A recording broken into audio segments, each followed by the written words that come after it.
Sir చెప్పండి. కొమ్మినేని శ్రీనివాసరావు ఎవరైతే journalist, అదేవిధంగా వివి కృష్ణరాజు వాళ్ళిద్దరి వ్యాఖ్యలకు సంబంధించి ఈరోజు నేషనల్ ఉమెన్ కమిషన్ కూడా స్పందించడం జరిగింది. ఆంధ్రప్రదేశ్ రాష్ట్ర డీజీపీ గారికి లేఖ రాస్తూ వాళ్ళ మీద చర్యలు తీసుకోవాల్సిందిగా పూర్తి విచారణకి ఆదేశించడం జరిగింది.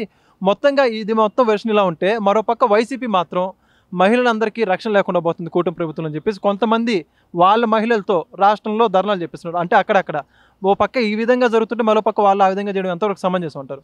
ఒకటి మనం ఇక్కడ చూస్తే ఎలాగుందంటే, ఈ సంఘటనలన్నీ చూస్తూ ఉంటే నేను మిమ్మల్ని కొట్టేసి నాకు దెబ్బ తగిలింది అని నేను ధర్నా చేసుకుంటుంటే ఎట్టుంటుంది? నేను మిమ్మల్ని పటపట కొట్టేస్తా, మీకు బాగా దెబ్బలు తగిలింటాయి. రివర్స్లో నాకు దెబ్బలు తగిలాయని చెప్పి నేను నాటకం ఆడితే ఎలా ఉంటుంది? చూడ్డానికి నిస్సిగ్గుగా ఉంటుంది. ఈరోజు జగన్మోహన్ రెడ్డి గారు చేసేది కూడా అలాగే ఉంది. ఈరోజు సూటిగా అడగదలుచుకున్నాం, జగన్మోహన్ రెడ్డిని గారిని కావచ్చు, వైసీపీ పార్టీని కావచ్చు, మీ పార్టీ సిద్ధాంతాలేంటి, మీ విలువలేంటి? అసలు రాజకీయాల్లో రాజకీయం చేయాలి, ప్రజలకు ఉపయోగపడే విధంగా చేయాలి. కానీ మీరు అవేవి కాకుండా ఈరోజు వ్యక్తిగతంగా మహిళల గురించి మాట్లాడుతూ ఉన్నారంటే మిమ్మల్ని ఏ కేటగిరీలోకి తీసుకోవాలని సూటిగా అడుగుతూ ఉన్నాం. ఈరోజు మీరేదో సంబంధం లేనట్టు, ఏమీ తెలియనట్టు అమాయకంగా నంగి మాటలు మాట్లాడితే జనాలు ఎవరు చూస్తూ ఉండరు. ఒకటి, ఈరోజు నేషనల్ కమిషన్ ఫర్ ఉమెన్స్ ఏమని చెప్పింది క్లారిటీగా? ఎవరైతే కృష్ణంరాజు అనే వ్యక్తి మాట్లాడాడో అతను మాట్లాడింది 100కి 100 రూపాయలు తప్పు. అతను పబ్లిక్గా ఒక మీడియా ఛానల్లో కూర్చొని మాట్లాడాడు. దీన్ని మేము తీవ్రంగా ఖండిస్తున్నాం. ఇతని పైన 3 రోజుల్లో చర్యలు తీసుకోవాలని రాష్ట్ర డీజీపీకి లేఖ రాయడం జరిగింది. అంటే ఇక్కడ క్లారిటీగా మీకు ఏమర్థమవుతా ఉంది? మీరు ఒక్కసారి గమనించండి. ఇది తప్పు, ఇది ఏ ప్లాట్ఫామ్లో జరిగినా తప్పే. ఇలాంటి తప్పుల్ని మేము సమర్థించం అని చెప్పి నేషనల్ కమిషన్ ఫర్ ఉమెన్ క్లారిటీగా దీనిపైన చర్యలు తీసుకోమని ఆదేశించింది.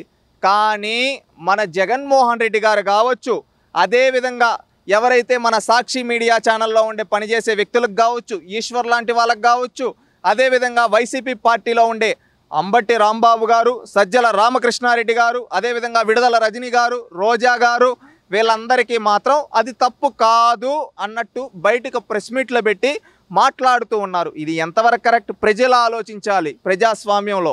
ఎందుకంటే ఈరోజు ఏందో వీళ్ళు నంగి మాటలు మాట్లాడేస్తే జనాలు నమ్మేస్తారంటే ఎవ్వరు నమ్మే ప్రసక్తి లేరు. ఈరోజు నువ్వు ధర్నా అంటున్నావు, ఎందుకు ధర్నా? దేనికోసం ధర్నా? ఈరోజు మీ నాయకులు, మీ పార్టీ వాళ్ళు తప్పులు మాట్లాడారు, ఇది అబద్ధమని మీరు చెప్తారా? ఈరోజు కృష్ణంరాజుకి మాకు ఎలాంటి సంబంధం లేదు అని చెప్పి మీరు అంటూ ఉన్నారు. ఇదే కృష్ణంరాజు 100 డిబేట్లు సాక్షిలో కూర్చున్నాడు. ఏ సంబంధం లేకుండానే కృష్ణంరాజుని అన్ని డిబేట్లో సాక్షి ఛానల్ కూర్చొని పెట్టిందా? ఈ కేఎస్ఆర్ ఏదో అమాయకుడు అంటున్నారు. కేఎస్ఆర్ అమాయకుడా? 70 ఏళ్ళు వచ్చాయి. ఈరోజు కేఎస్ఆర్ అంటా ఉన్నాడు, ఏమని అంటున్నారంటే 70 ఏళ్ళు వచ్చాయి, నన్ను అరెస్టు చేస్తున్నారు, కనీసం దయాదాక్షిణ్యాలు చూపించడం లేదని. 70 ఏళ్ళు అయితే ఉంది, 80 ఏళ్ళు అయితే ఉంది తప్పు చేస్తే. ఇదే వ్యక్తి చంద్రబాబు నాయుడు గారు అరెస్ట్ చేసినప్పుడు సాక్షి మీడియా ఛానల్లో కూర్చొని ఏమన్నాడు? ఎకిలెకిలి మాటలు మాట్లాడాడు. ఆ రోజు గుర్తుకు రాలేదా అయ్యా నీ వయసు గురించి? నువ్వు అంత వయసు ఉంటే, నువ్వు ఒక పెద్దరికంగా ఉంటే ఆ కృష్ణంరాజు మాట్లాడినప్పుడు అక్కడే మూతిపళ్ళు రాళ్ళగొట్టును ఉండాలి, లేదా అక్కడే ఖండించి ఉండాలి. అతను మాట్లాడితే నువ్వేమంటావు? ఎకిలి నవ్వులు నవ్వుతావు సాక్షి మీడియా ఛానల్లో కూర్చొని. వాడేమన్నాడు? వేశ్యల రాజధాని అని, ఒక రాష్ట్ర రాజధానిని ఎంతో మనం చారిత్రాత్మకంగా చెప్పుకునే గౌతమిపుత్ర శాతకర్ణి లాంటి ఎంతోమంది గొప్ప వ్యక్తులు పరిపాలించిన అమరావతిని ఒక వేశ్యల రాజధాని. అక్కడ అనింది వేశ్యల రాజధాని ఏదో ఆ ప్రాంతం వల్ల కాదు, ఆంధ్రప్రదేశ్ రాష్ట్ర మహిళలను అవమానించాడు. ఈ విధంగా అవమానిస్తే నువ్వు ఒక పెద్దరికంలో ఉండి ఖండించాల్సింది పోయి ఏం ఎకిలి నవ్వులు నవ్వావు? ఇలాంటి నిన్ను ఏ విధంగా అరెస్ట్ అనేది తక్కువ. ఈరోజు 14 రోజులు రిమాండ్ చేశారు. ఇలాంటి వాడు చేసిన తప్పులు కఠినంగా శిక్ష పడాలి. ఇంకొకటి, ఈయన అంబటి రాంబాబు అంటాడు కమ్మ కాబట్టి అరెస్ట్ చేశారు అంటాడు. మొన్నేమో కాపు కాబట్టి అరెస్ట్ చేశారు. కమ్మ అయితే ఉంది, కాపు అయితే ఉంది. తప్పు చేస్తే ఎవడైనా తోలు తీస్తారు కూటమి ప్రభుత్వంలో, దాంట్లో రాజీ పడేది లేదు. ఈవెన్ కూటమి ప్రభుత్వంలో వాళ్ళ పార్టీ కార్యకర్త, తెలుగుదేశం పార్టీ కార్యకర్తని చేబ్రోలు కిరణ్ తప్పు చేస్తే 24 గంటలు అరెస్ట్ చేశారు. అది తెలుగుదేశం పార్టీ చిత్తశుద్ధి. ఈరోజు 24 గంటలైతే జగన్మోహన్ రెడ్డి ఏమంటాడు తెలుసా? 70 ఏళ్ళ వ్యక్తిని అరెస్ట్ చేశారని సిగ్గు లేకుండా మాట్లాడుతున్నారు. నీకు 2 ఆడబిడ్డలు ఉన్నారు, మీ భార్య భారతి గారు ఉన్నారు. ఈరోజు రోజా గారు, విడుదల రజనీ గారు, వీళ్ళంతా ఎలా మాట్లాడుతున్నారు తెలుసా? ఏదో తప్పు లేనట్టు. ఒకటి గుర్తించుకోండి అమ్మా, ఈరోజు మీరు అన్నది ఇది రాజధానిని ఈ విధంగా వక్రీకరించి మాట్లాడినది ఎవరినో తెలుసా? ఆంధ్రప్రదేశ్ రాష్ట్ర మహిళల గురించి. అవునా కాదా? ఆంధ్రప్రదేశ్ రాష్ట్ర మహిళల గురించి విధంగా అంటే మీరు వ్యతిరేకించాల్సింది పోయి జగన్మోహన్ రెడ్డి గారి దగ్గర జీతాలు తీసుకుంటూ ఈరోజు బయటకు వచ్చి మీరు అలాంటి వ్యక్తులకి సపోర్ట్ చేస్తున్నారంటే మీరు సమాజంలో ఎవరికే మెసేజ్ ఇస్తున్నారు? దీనికి క్లారిటీగా చెప్పండి. దీనికి సమాధానం చెప్పలేరు. మళ్ళీ ఇంకొక అతను అంటాడు, సజ్జల రామకృష్ణారెడ్డి ఏమంటాడు? బయటకు వచ్చి మహిళల గురించి, అక్కడ ధర్నా చేసే మహిళల గురించి వాళ్ళు ప్రజాస్వామ్యబద్ధంగా చేస్తూ ఉంటే సంకర జాతి అనే పదం వాడాడు. దీనికి సజ్జల రామకృష్ణారెడ్డి క్షమాపణ చెప్పాలి. సజ్జల రామకృష్ణారెడ్డి అలాంటి పదాలు వాడతాడా?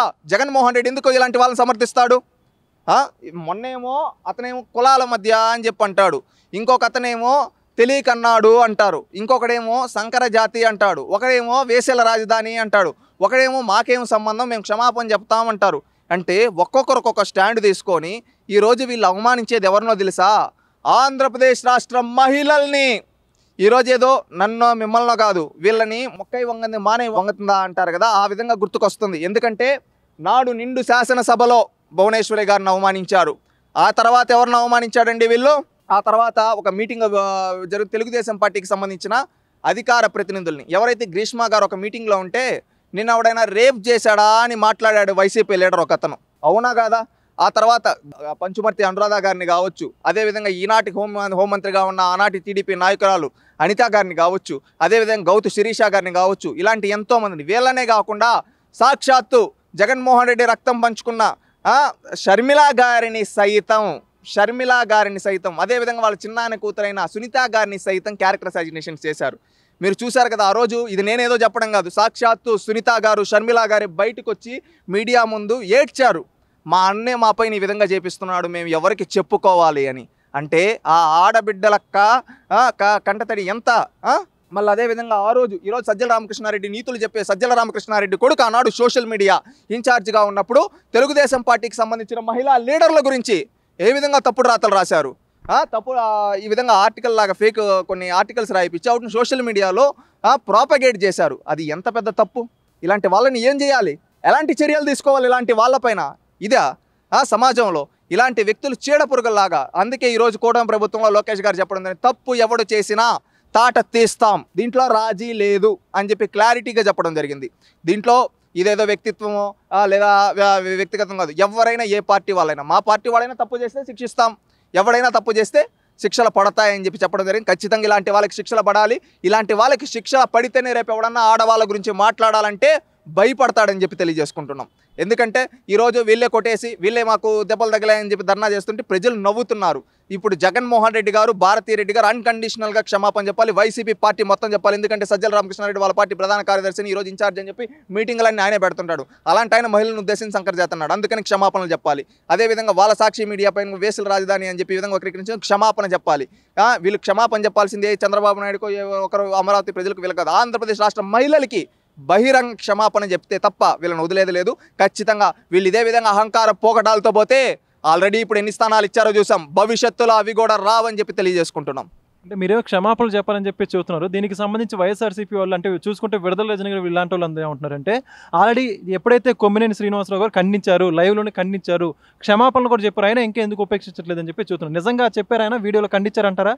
లైవ్లో క్షమాపణ చెప్పాడా?